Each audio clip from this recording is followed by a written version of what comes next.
So I'm just out putting some pollen sub onto colonies, and I use these eeks that go on top of the colony for my nukes, and I just use a feeder upturned for my production hives, and that gives a pocket above the brood nest. But what I'm doing is I'm just coming along, and I've actually haven't got enough eeks to feed all my bees, but these are so strong, these nukes, and they need an extra frame, and I've got some dead outs next to the colony that I'm just thinking, well, why don't I just do a quick transfer? The weather's perfect, the bees are beautiful, I haven't got any smoke with me, but you'll see this is just what it's all about. This is amazing, you know, just to have a few colonies you can quickly transfer. They've overwintered really well, they're full of bees and brood, they're just starting to brood up now, and this is exactly what I'm doing. Just doing a quick transfer. I've done one just before here, really good. They're all really happy now. They've gone into a hive that died out. Now the question is, a hive that died out, what did it die of? I know it died of one of two things. It died of varroa, or it died of Asian hornet pressure in the autumn and no young bees. We can't really tell which one's which, but the thing is, with a varroa death, we would think we would see varoses, and we would see deformed wing virus and all the other signs and symptoms a weaker colony. What we're getting is we're getting super duper strong colonies, and in these apiary, for instance, this one had a high Asian hornet presence, and they put the colony under a lot of pressure. And because it was under pressure, there was no young bees made at the time of year. And then what happens is the numbers over the winter, and we've had a really, really wet winter as well, which hasn't helped. So the numbers of bees have just declined, and then you get a cold snap and the colony dies. Now, you can see one or two of the bees here. I'll lift out a couple of frames. You'll see there's no reason, apart from cleaning it all up, there's no reason to not use this colony again, because it's full of honey. It's, in my mind, because there's no brood diseases. I know the colonies were all healthy here before I inspected them all in October. They all had feed, they all had thymol in the syrup, they had everything they could have had, and yet the bees have died out. Now why, as I said, we just don't know, but we're working on it to find a solution.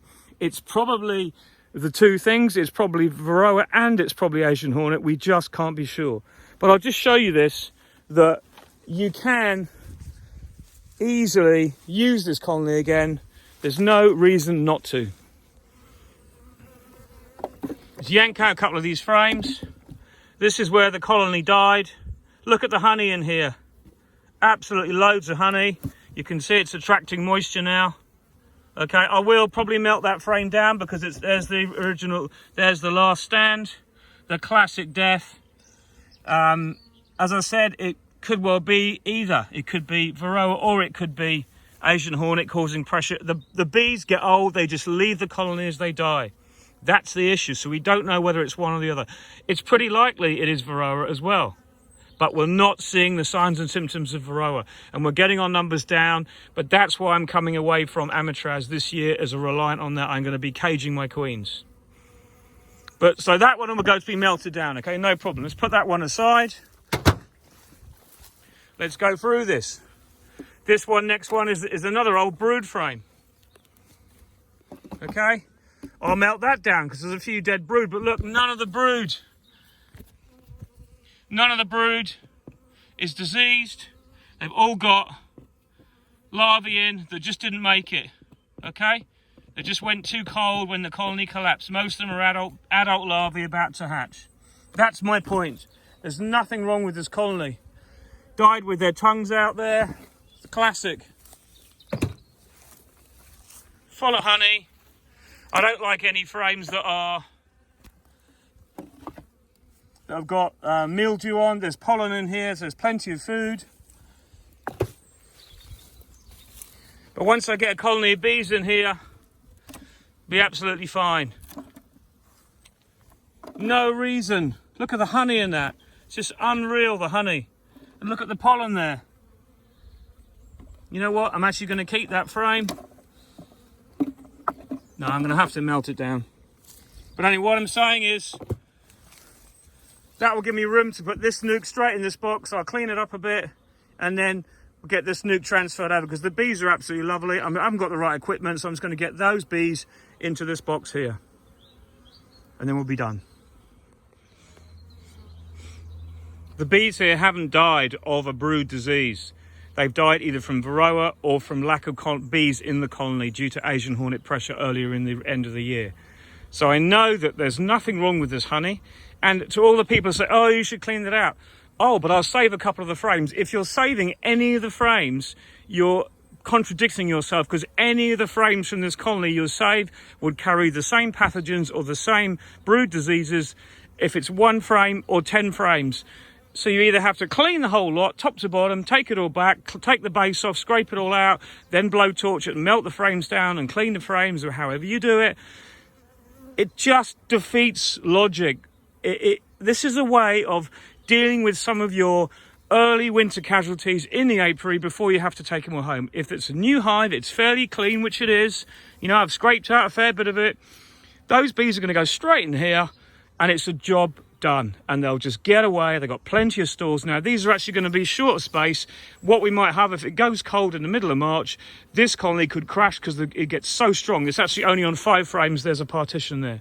So I'm going to transfer these over, and then that'll give them more space if they need it, but they obviously won't need too much. And I'm also going to put a pollen patty on top. That's the reason why I'm transferring them, because I haven't got enough eeks that I'm using here for that one, for example, to put on top of this box. So I'm going to just transfer this one in as well. It's the second one I've done, but they're big colonies. They've done really great. There's just no point. This is like a wake-up call, you know, guys. You know, hygiene. Yes, I go with that. But when your bees have not died of a brood-related disease or problem, there's no point in cleaning everything, because you're wasting your time, because there's nothing wrong with the frames. They're just ready to go. So let's get this in. I'm just looking at this outer frame now, and even this outer frame, I'm not sure whether you can catch that in the light. There we go. You might just see there is full of eggs. So this is a super duper strong queen. So she's laying around beautifully. And, oh, there she is. Brilliant. So I know she's in the box. I know where she's at. She's in. Let's get the rest in. So that's done now. The frames are all in. I saw the queen. Let's move this box out of the way. Just slide this across now to where the nuke was. And now I say the words, Bob's your uncle, Fanny's your aunt. A quick transfer in February with a strong colony that's ready to go. Now, if it goes cold next week, yes, there's that risk, you know. But the mouse guards are still on.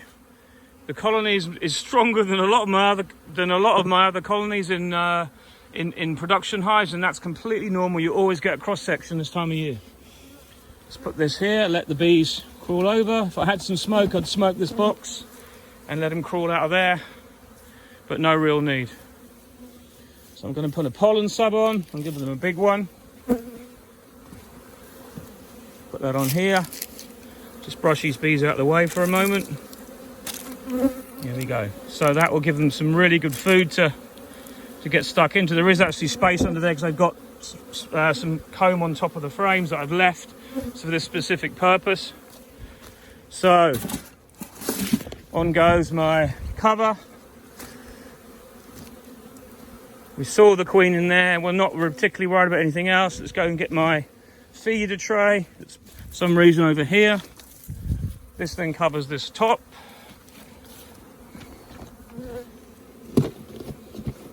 And this is so easy to get right, you know, you just put it on the top and it can't be squashed down anymore. So you can put your lid back on, everything. You do need a deep lid, and I put all the insulation back on so the bees have got extra food, but they can't have any damage done to them with that pollen sub being pressed into them. It won't be. It's just now supporting like a dome around the bees so they can do what they need to do while they're there. On then goes my insulation.